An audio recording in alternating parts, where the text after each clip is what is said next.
요즘 아이가 학교 가는 걸 유난히 힘들어하진 않나요? 단순한 사춘기라며 시간이 해결해 주길 기다리고 계신가요? 하지만 어떤 불안은 기다릴수록 더 깊어집니다. 지금 치료가 필요한 불안인지 함께 살펴보겠습니다. 학교에 가기 싫어하는 우리 아이, 괜한 깨병일까요? 아니면 혹시 불안장애, 등교를 거부하는 불안에 대한 이야기입니다. 불안장애, 그리고 초등학교 고학년 불안장애로 상담을 하는데 아이가 학교를 가기 싫어해서 처음에는 꾀병처럼 생각을 하시다가 나중에는 아이하고 점점 더 얘기를 해보니까 학교를 너무 무서워하는 거예요. 그렇게 해서 치료를 해야 되나 고민하시는 분들이 계시거든요. 학교 가기 싫어하는 게 뭐예요? 등교 거부증이잖아요. 네. 등교 거부증인데 초등학교 저학년 때 생기는 등교 거부증은 대부분 분리불안장애예요. 초등학교요? 네, 초등학교 저학년 때, 초등학교 1학년이나 부모랑 떨어지기 유치원 때 1, 2학년 때 생기는 경우에는 대부분 분리불안장애예요. 분리불안장애로 인해서 등교 거부증이고, 약간 학년이 올라가서 생기는 분리불안장애는 아까 말했던 공포증일 경우가 높아요. 공포증이 뭐냐면 선생님에 대한 공포나 아이들에 대한 친구들 공포증이 생길 수 있어요. 누가 예를 들면 괴롭힘을 했다든가 뭐 왕따라든가 그런 거에 나왔던 적응장애나 이런 걸로 인해서 생길 가능성이 높고, 그 다음에 약간 초등학교 고학년 애들한테 생기는 경우에 등교거부증은 우울증인 경우가 많아요. 그러니까 이게 특별한 이벤트가 있으면 이유가 있는데 이벤트가 없었어요. 학교에서 뭐 친구라고 사이 나빴던 것도 아니고 왕따를 당한 적도 없는데 갑자기 학교에 있으면 답답하고 공황장애일 수도 있어요. 그 공황장애죠. 그래서 공황장애인 경우도 있고 강박증일 때도 있어요.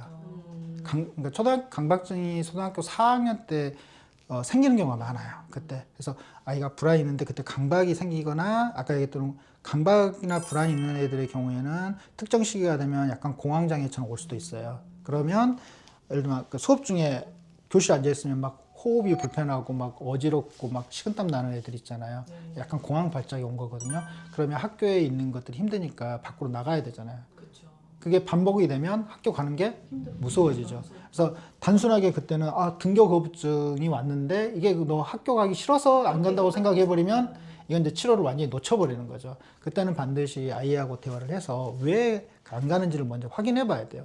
신체적인 증상도 없고 심리적인 문제도 없고 뭐 없는데 이제 학교 가기 싫다 그러면 그때는 이제 진짜 학교 가기 싫은 걸 수도 있지만 이제 불안이 있다든지 또는 신체화 장애가 있다든지 전환 장애가 있다든지 또는 우울증이 있다든지 이러면 그걸 치료해주지 않고서는 등교 거부증이 해소가 안 되죠. 그때는 이제 애가 학교에 가서 제대로 수업 시간에 계속 앉아 있는 게 어렵고 양호실을 계속 간다던가 계속 조퇴를 한다던가 이게 이제 뭐 한두 달 됐는데 근데 엄마 입장에서는 이게 병인가? 그냥 뭐 이러다 좋아지겠지 생각을 하시는 거예요. 그래서 형성되겠지. 네 맞아요. 형성되겠지. 이러다 뭐 나아지겠지. 굳이 뭐 이런 걸 치료를 해야 되나? 이거를 질환을 생각하지도 않으시더라고요. 그러면 이제 좀 문제가 되죠. 우리가 사실 정신과는 진단 기준이 있잖아요. 그러니까 우리가 예를 들면 뭐 예를 들면 간의 문제는 뭐 간 수치가 뭐 예를 들면 40 이상 되면 간 기능에 문제가 있다. 뭐 당뇨는 뭐 식후 혈당 공복에 뭐 얼마가 되면 당뇨로 진단을 이렇게 진단 기준이 있거든요. 근데 그것 때문에 보통 수치로 하잖아요. 맞아요. 근데 정신과는 그게 아무 수치화가 뭘 하긴 하지만 학교를 몇 번 안 가는지 이걸로 정확하게 되는 건 아니죠. 수치화가 어렵잖아요. 물론 이제 심리검사에서 어느 정도 수치화하지만 불안장애는 뭐 얼마 수치부터 불안장애다 이렇게 딱 내리는 게 없어요. 그래서 우리가 정신과 진단하는 기준이 크게 두 가지가 있어요.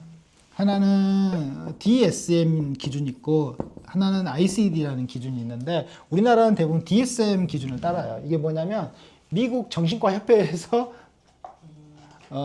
정한 기준이에요. 그래서 뭐냐면 이거 어떻게 하냐면 미국 정신과 의사들이 모인 협회가 있잖아요. 협회에서 10년마다 진단 기준을 내요. 이런 경우에는 이렇게 진단하자라고 기준을 내리는 거예요.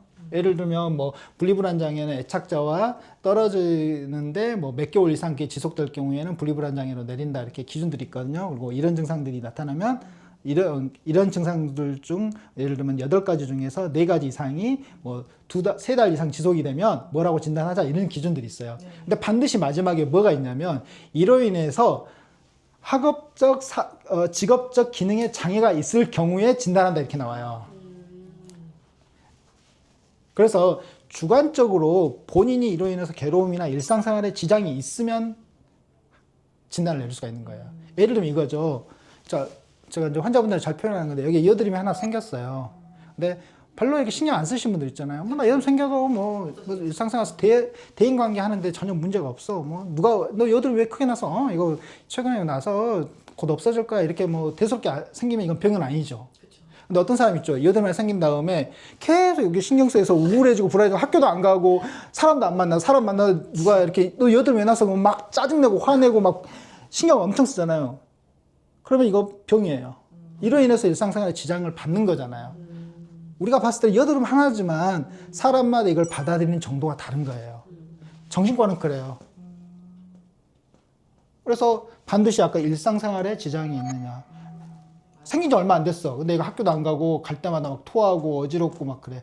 지장이 있어요. 그러면 그 치료해야 돼요. 근데 이게 부모님의 어떤 기준에 따라서 아이가 빨리 치료를 하느냐 그래서 일단은 어떻게 봐야 되냐면 반드시 문제가 보여. 부모님도 그게 인식이 되거나 또는 내가 인식 못하다도 아이가 괴로움을 느끼면 일단 검사해봐야 돼요. 그리고 수치화하는 검사들이 아까 이야기했던 여러 가지가 있잖아요. 그런 것들은 다 어느 정도 수치화가 돼 있어요. 객관적으로.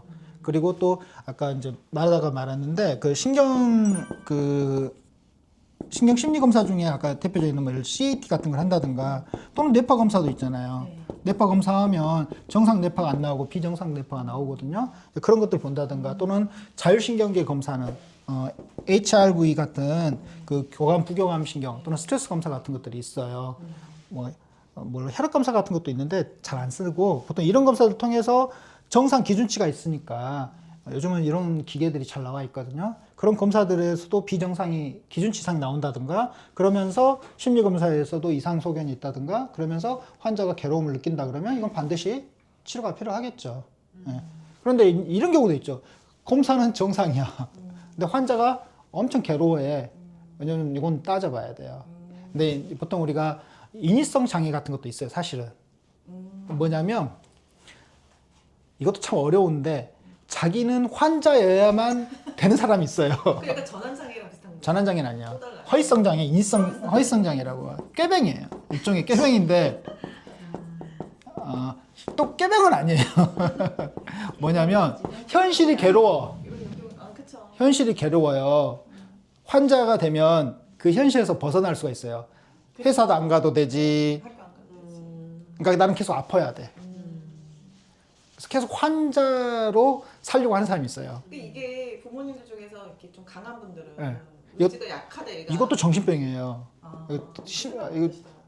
그 다음에 또 이런 경우도 있죠. 보상을 받기 위해서 환자인 척 하는 경우도 있죠. 케어 잘해주고 이렇게. 그것도 이제 이런 거에 해당되죠. 예. 아이들 중에도 있을 수 있어요. 없는 건 아니에요. 그렇지만 이것도 문제는 있죠. 그 자체도 문제가 문제가 있는 거죠. 정신병이니까. 치료가 필요한 거죠. 거기서 괴로우니까 그 현실이 괴로우니까 거기서 벗어나고자 하는 거잖아요. 어쨌든 아이가 허위성 장애로 보인다 할지라도 검사를 해봐야 되는 거예요. 해봐야죠. 해봐야 되고 이제 그런 것들이 진짜 보인다 그러면 상담이라든가 또는 치료를 통해서 해야 되겠죠. 이제 이게 초등학교 고학년이나 뭐 중학교 친구들 이 친구들한테 정신과 약을 먹이는 게 굉장히 부담스러워서 치료를 아예 할 수 없다고 생각하는 분들이 많기 때문에 네네네. 검사조차 이렇게 안 하는 경우가 많아요. 근데 이제 한의원에서는 네. 후에서는 어떻게 치료하는지 그 이제 많이들 물어보시죠. 이제 한방과 양방이 서로 사이가 좋아서 협진이 잘 되면 참 같이 하면 좋은데 현실이 그렇지는 못해요. 그래서 양방을 선택해야 될지 한방을 선택해야 될지 이제 소비자 입장, 즉 환자나 보호자 입장에서는 상당히 좀 어려움이 있어요. 예. 서로 사실 근데 장단점이 있어요. 같이 하면 좋긴 해요. 사실 같이 해서 가장 환자에게 가장 효과적이고 가장 효율적인 것들 하는 게 좋은데 그게 잘 안 되니까 그래도 현실에서 가장 좋은 걸 하는 게 좋아요. 서로 이제 양방과 한방은 서로 장단점이 있어요. 그걸 분명히 인식을 해야 돼요. 장단점이 있다라는 거. 우리가 신경정신과에서 특히 정신과에서 다루는 병을 크게 두 가지로 나눌 수가 있어요. 크게 나누면 하나는 신경증이 있고 하나는 정신병이 있고 그래요. 무슨 의미냐면 정신병은 대표적으로 환청이라든가 환각, 환청, 환시 이런 게 있는 경우 그다음에 망상, 뭐 과대망상, 피해망상 이런 게 있는 겨. 그다음에 인지 문제가 오는 경우에 인지적 와해라 그래요. 인지적 와해. 네. 그래서 인지적으로 생각하는 게 완전히 이상하게 아무리 좋게 이야기해도 본인 위주로 뭐 부정적으로 생각한다든가 그걸 곡해해서 계속 듣는다든가. 그다음에 병식이라고 해요. 우리가 병식이라는 건 뭐냐면 본인이 병이 있다는 걸 인식하는 걸 병식이라고 그래요. 근데 정신병 환자들은 병식이 없어요. 자기는 전혀 문제가 없다라고 해요. 심리 검사에서 정상으로 나와요. 나오더라고요. 그렇죠. 특히 자가로 하는 그런 설문지 검사에서는 정상으로 나와요. 왜냐하면 본인은 정상이라고 생각하기 때문에 이런 것들이 있는 걸 우리가 정신병이라 그래요. 그리고 신경증은 이런 게 없는 대표적인 게 불안장애나 우울증 같은 거. 이런 것, 그렇죠. 뭐 노이로제, 우리 옛날에 노이로제 같은 거, 뭐 화병 이런 것들은 신경증에 해당돼요. 신체화 장애, 뭐 이런 것들, 전환장애, 뭐 전환장애 또는 뭐 적응장애, 뭐 이런 것들이죠. 네. 보통 이런 것들은 우리가 신경증에 해당돼요. 어떤 환자가 더 많겠어요? 신경증 환자가 훨씬 대부분 신경증 환자예요. 네. 휴안 의원, 위영만 원장의 청소년 불안장애에 대한 강의, 다양한 증상과 검사법, 그리고 치료에 대해 많은 시청 부탁드립니다.